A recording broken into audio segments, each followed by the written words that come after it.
তো আমরা ওল্ড যে লকটা সেই লকটা আমরা ট্রাই করেছি। তো আগের লকটা আমরা যেহেতু ভুলে গেছি, তো আমরা সেক্ষেত্রে ফোনটি অফ করব। কিভাবে লকটা খুলব, তো ফোনটি অফ করে আমরা হার্ড রিসেট করব বা হ্যান্ড ফ্লাশ করে নিব, তো লক চলে যাবে। তো আমরা শুরুতে যেটা করব, পাওয়ার বাটন ক্লিক করব, দেন 1 সেকেন্ড বা 2 সেকেন্ড পরে আপনি ভলিউম উপরেরটা ভলিউম আপটা ক্লিক করবেন, পাওয়ার বাটন দেন ভলিউম আপ চাপ দিয়ে ধরে রাখবেন।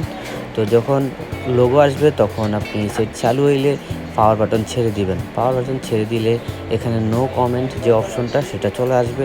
তো নো কমেন্ট অপশন আসলে জাস্ট আপনি 30 সেকেন্ড 30 সেকেন্ড একটু ওয়েট করবেন।